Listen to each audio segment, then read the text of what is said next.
मैं SP Ahuja, landlord, कल्याण भवन, 354 कालवा देवी रोड, वो मेरी बिल्डिंग है जिसका मैं लैंडलॉर्ड हूँ। हमारे वहाँ पे 45 टेनेंट्स हैं मेरे, और जिसको किराएदार बोलते हैं। मैं ये सिर्फ बोलना चाहता हूँ कि हमारी बिल्डिंग की कंडीशन काफ़ी सालों से बहुत ज़्यादा ख़राब है, और हम वो चाहते हैं कि बिल्डिंग ठीक से रिपेयर हो या उसको रिकंस्ट्रक्ट किया जाए, जिसकी बिल्डिंग की लाइफ 50-60 साल 100 साल आगे बढ़ जाए। ये बिल्डिंग कम से कम मेरे ख्याल से 100 साल पुरानी बिल्डिंग है, 100 से भी ज़्यादा पुरानी बिल्डिंग है। तो बिल्डिंग बहुत पुरानी हो चुकी है, और सी वार्ड में तो वैसी बिल्डिंगें बहुत पुरानी है। तो हमारी एक ख्वाहिश है, और ख्वाहिश रहेगी कि बिल्डिंग हमारी अच्छी हो, हमारे टेनेंट्स वहाँ अच्छे रहे, अच्छी तरह से रहे, उनको मतलब खुश रहे वहाँ पे, और उनकी जान और माल की सेफ्टी रहे। आज इतनी कंडीशन खराब है कि बिल्डिंग कभी भी गिर सकती है। हमने इस संबंध में जून 2022 में इसका एक हमने कोटेशन रिपेयर का बनाया था, कोई 12 लाख रुपए का कुछ अप्रॉक्सीमेटली, जो माइनर रिपेयर्स थे 1.5-2 साल पहले। लेकिन वो टेनेंट्स को हमने दिया गया, उनका हमारे पास साइन भी है, लेकिन किसी ने उसमें कहा सामने आके ना कोई पेमेंट पैसा भरने की, जो उनके जो हिस्से का पैसा आता है वो भरने की कोशिश भी नहीं की, उन्होंने इनिशिएटिव नहीं लिया, तो मामला रह गया हो। हालांकि हमने उनको बहुत रिमाइंड किया, बहुत रिमाइंडर्स भी लिखे। एनीवे, अब उसकी बिल्डिंग की इतनी ज़्यादा कंडीशन खराब है कि माडा ने और बीएमसी ने, खास करके माडा ने, क्योंकि रिपेयर सेस बिल्डिंग है, उनको कम से कम 5, 6 या 7 नोटिस दिए हैं कि आप हमको प्रॉपिंग करने दो, जिसको मुंडा लगाते हैं, प्रॉपिंग करते हैं, प्रॉपिंग करने दो, बिल्डिंग हमको रिपेयर करनी है, और जो पोर्शन बहुत ज़्यादा खराब है उसको हमको डिमोलिश करके ही बनाना पड़ेगा। लेकिन अफसोस का मुझे अफसोस है, कह के आई रिग्रेट, और मुझे बहुत ज़्यादा अफसोस है कि हमारे टेनेंट, जो 45 टेनेंट्स हैं, वो कोई भी उसमें कोऑपरेट करने को तैयार नहीं है। अपने जान क्या खतरा है, उनको जान का नुकसान भी हो सकता है, जान माल का, फिर भी बिल्डिंग वो खाली करके या रिपेयर के लिए, खाली करे नहीं करे इमटेरियल है, लेकिन बिल्डिंग को रिपेयर होना चाहिए। मैं नहीं चाहता कि बिल्डिंग खाली होकर करे, पार्ट पार्ट वाइज भी हो तो भी हम तैयार हैं। मेन है कि हमारे को बिल्डिंग, क्योंकि आफ्टर ऑल लायबिलिटी है लैंडलॉर्ड की आती है। कोई भगवान ना करे, वाहिगुरु ना करे, कोई अगर कोई ऐसे किस्सा दुर्घटना हो जाती है, तो इसका जो मेन जो जो जो जो इसमें क्या बोलते हैं, उसका जो दोष आता है वो लैंडलॉर्ड पे आता है। तो उसके लिए फिर हमने माडा को बोला, माडा ने इनको बहुत सारे लेटर्स लिखे भी, ऐसा करके प्रॉपिंग करना है, इतना तक कि प्रॉपिंग करने को, जिसको मुंडा लगाते हैं, सपोर्ट लगाते हैं सेफ्टी के लिए, वो भी करने को तैयार नहीं थे। फिर हमने इन्होंने जो लिखा, फिर हमने C1 का, स्ट्रक्चर ऑडिटर ने C1 का नोटिस, जिसमें बिल्डिंग बिल्कुल डैमेज होती है, तो बन नहीं सकती, उसको रिपेयर करना है, तोड़ के बनाना ही पड़ेगा, वो जो स्ट्रक्चरल ऑडिट रिपोर्ट आती है, वो भी हमने माडा को दी है, बीएमसी को दिया है, टेनेंट्स को भी दिया है, पर उसके बावजूद वो लोग बिल्कुल तैयार नहीं करने को। तो मुझे बहुत अफसोस है। और इन्होंने फिर क्या किया कि पिछले महीने दिसंबर 26 तारीख को माडा 15 दिसंबर के नोटिस के अगेंस्ट उन्होंने स्टे के लिए हाईकोर्ट में गए, लेकिन उनको स्टे मिला नहीं, और स्टे हाईकोर्ट ने खारिज कर दिया, जो इन्होंने अपने लिए मांगा था हमारे टेनेंट्स ने, कि हमको ये उसका स्टे मिलना चाहिए। उसमें एक खाली मैं पॉइंट पढ़ता हूँ, उसमें जो ऑर्डर है माननीय ऑनरेबल हाईकोर्ट का, ये 10 नंबर पॉइंट है। इन view of the statement of respondent numbers 1 and 3 with regard to the impugned notices, nothing survives in this petition. Nothing survives in this petition. ये जस्टिस जितेंद्र एस जैन साहब का और justice कमल खाता जी का ये ऑर्डर है, 26 दिसंबर का। तो अभी ये ऑर्डर भी इनके अगेंस्ट चला गया है। तो मैं चाहता हूं कि ये इनको भगवान सद्बुद्धि दे कि कोऑपरेट करके हमारे साथ तो करे माडा के साथ, क्योंकि माडा की एक जिम्मेदारी बनती है कि उस चीज को हम बिल्डिंग को संभाल, क्योंकि गवर्नमेंट भी बड़ी स्ट्रिक्ट है, होना चाहिए, क्योंकि इतनी दुर्घटनाएं हो रही हैं, बिल्डिंगें बारिशों में इतनी गिर जाती हैं जिसमें जान माल का नुकसान होता है। तो वो नुकसान से बचने के लिए गवर्नमेंट भी बहुत सपोर्ट कर रही है, गवर्नमेंट भी ये इनिशिएटिव ले रही है, उनके भी ऑर्डर्स है कि बिल्डिंग को संभाला जाए। और सिमिलरली अभी हाईकोर्ट ने भी बोल दिया है, एक पिटीशन हमने भी डाली हुई है कोर्ट में, जो 18 जनवरी को आएगी, कि ये सेम चीज मांग करने के लिए, कोर्ट से रिक्वेस्ट करने के लिए कि इनको ऑर्डर दिया जाए कि हम उसको बिल्डिंग को रिपेयर करके तोड़ के बनावे, C1 का नोटिस को अमल किया जाए। तो ये हाईकोर्ट में है, जो 18 तारीख को जनवरी में आने की उम्मीद है, जो बोर्ड पे आ सकता है। तो बस यही मेरा है कि बस ये लोग समझदारी से काम करें, और माडा भी जो है जो एक्शन ले रही है वो भी पूरा अच्छा एक्शन ले रही है एज पर कानून के हिसाब से, एज पर लॉ, जो लॉ के हिसाब से वो कानून अपना एक्शन ले रही है। और मैं समझता हूँ कि जल्द से जल्द इसका रास्ता निकल आएगा। हम भी कोऑपरेट करने को तैयार है, हमारा भी कोई इसमें कोई ऑब्स्ट्रक्शन या कोई हमारी बहसबाजी, there is nothing against anybody.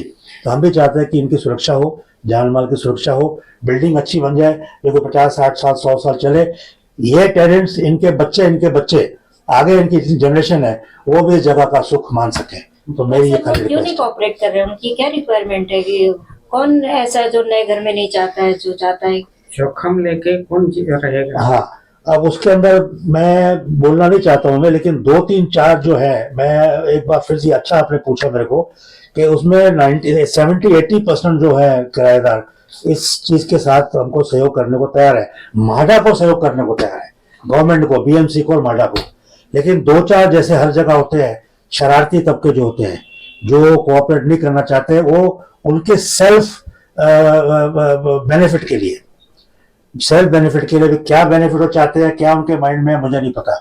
वो 2-4 जो होते हैं थोड़े से जो शरारती लोग होते हैं या कोऑपरेट नहीं करना चाहते, क्या उनके माइंड में हमको पता नहीं, उसकी वजह से ज़्यादा तकलीफ आ रही है। अब क्या उनके माइंड में है, क्यों, क्या उनको सोच है, वो मैं उसके लिए मैं बोल नहीं सकता हूँ, तो उनको ही पता होगा।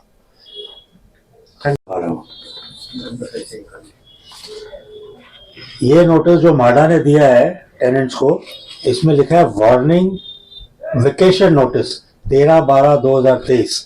इसमें बड़ा क्लियर लिखा है कि बिल्डिंग डेंजर कंडीशन में है और इमीडिएटली उसको खाली किया जाए। ये बड़े स्पष्ट भाषा में उन्होंने लिख के दिया है। इसके अंदर अभी ऐसा है कि इसमें ये पॉइंट ये भी लिखा है, please note if premises are not vacated open then you will be forcibly evicted with the help of police, fire brigade at any time thereafter. In such a case, the board will not be held responsible for any loss of property situated in the said premises. बड़ा clear माडा ने दिया हुआ है। तो मैं उसके बाद का भी है, वो ठीक है, ये आ गया, बड़ा क्लियर है। और 15 तारीख का भी नोटिस है। हाँ, तो ये सारे चीज़ें हैं, डॉक्यूमेंट्स हैं जो कि साबित करती हैं कि बिल्डिंग बहुत ज़्यादा डिलैपिडेटेड कंडीशन में है। तो मैं चाहता हूँ कि इनको भगवान सद्बुद्धि दे और साथ में कोऑपरेट करें और बिल्डिंग को अच्छा बनाएं, सब उसमें अच्छी तरह से रह सकें, हमको भी खुशी हो और रहने वालों को भी, टेनेंट्स को भी खुशी हो। जो उनके विजिटर आएंगे वो भी देख के, जगह देख के खुश रहेंगे। और बिल्डिंग रिपेयर होने से, रिकंस्ट्रक्ट या अच्छी बनने से उनकी जगह की वैल्यू भी बढ़ जाएगी। हमारी बिल्डिंग तो बढ़ेगी।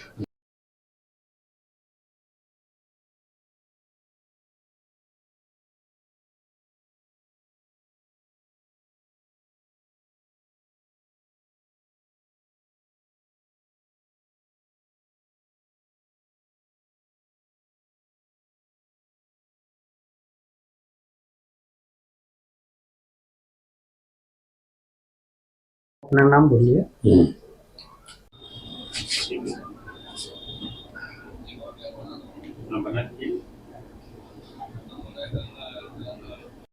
हाँ, ये कोर्ट का ऑर्डर है। यस, आपको दिखा भी सकते हैं। हाँ,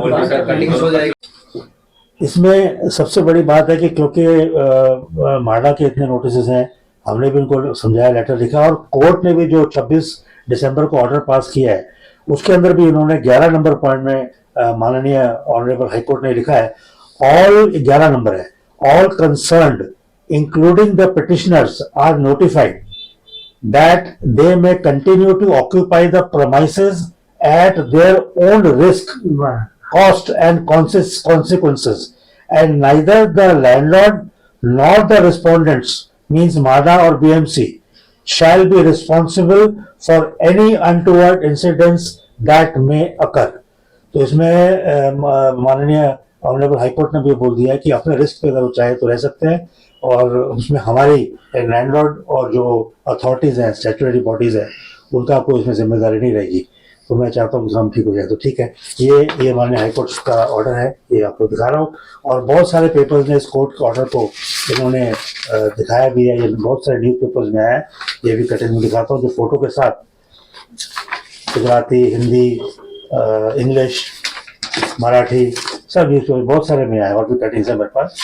तो ये रीडिंग पेपर बिल्डिंग के पेपर्स है और ये अभी एज ऑन डेट ही पोजीशन ये जो है। नोटिस दिया होगा उसका भी तो होगा ना, कौन सा? नोटिस खाली नोटिस जो करने आपने का। दिया। माड़ा, हाँ माड़ा है ना। वो भी खाली हाँ, हाँ। ऐसे ही दिखा दीजिए। हाँ, माड़ा का लास्ट वाला कौन सा? 15 तारीख का है ना। 15 तारीख का नोटिस है, इसमें नहीं आएगा। 15 दिसंबर का।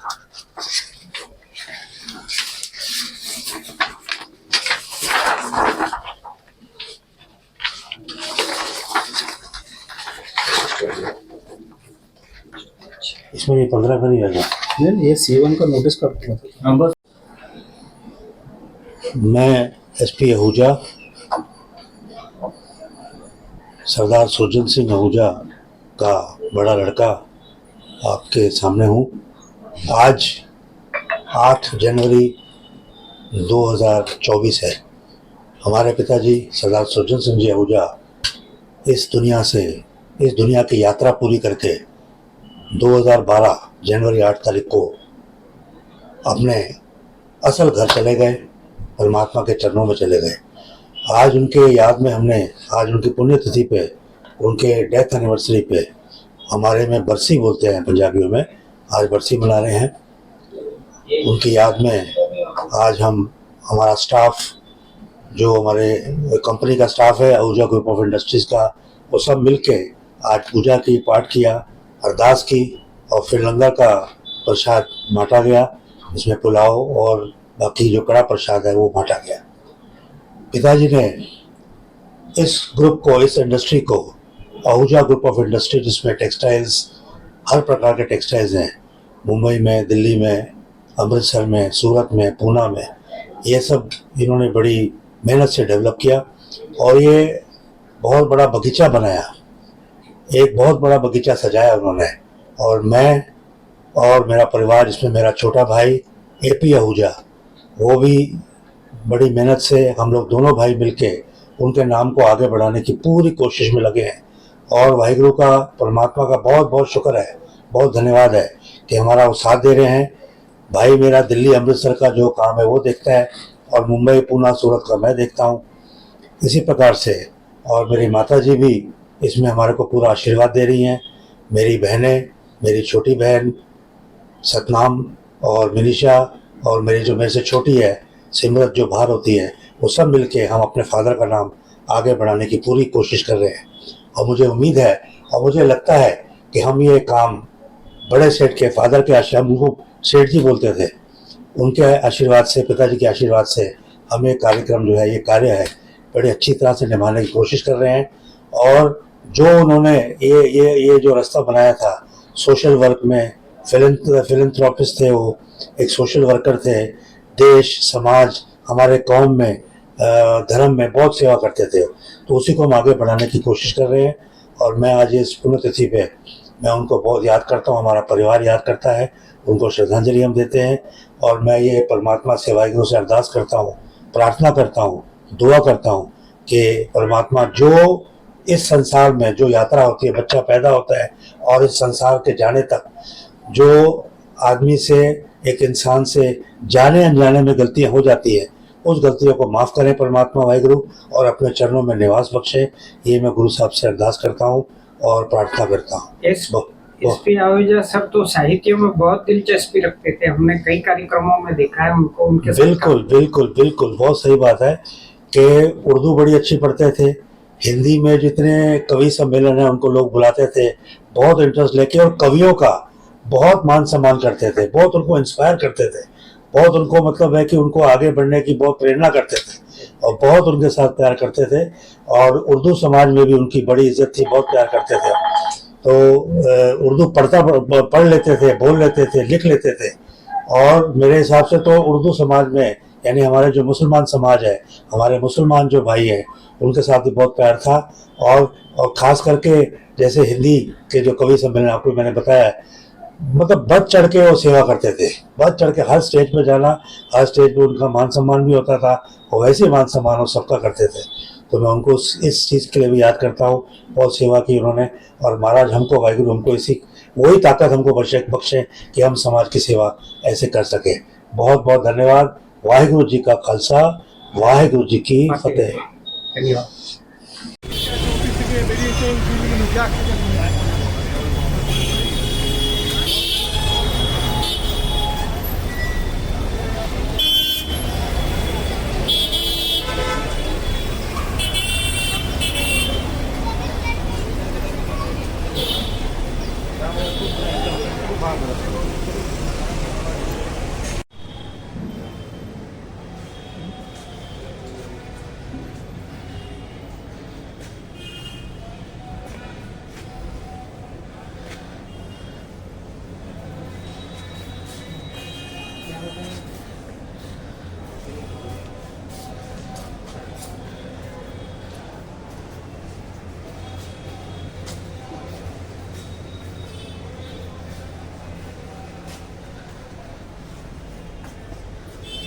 कहाँ से है भाई? आहूजा जी के यहाँ से।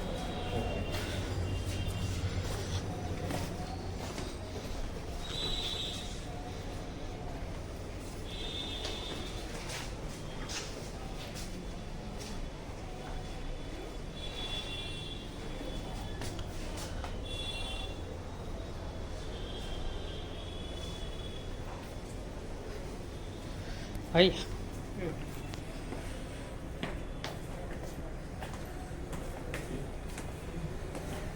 साधन झालं का वरती जायला? आनंद टपले आनंद म्हणजे टपले नाही तुला व्यवहारच आहे तो.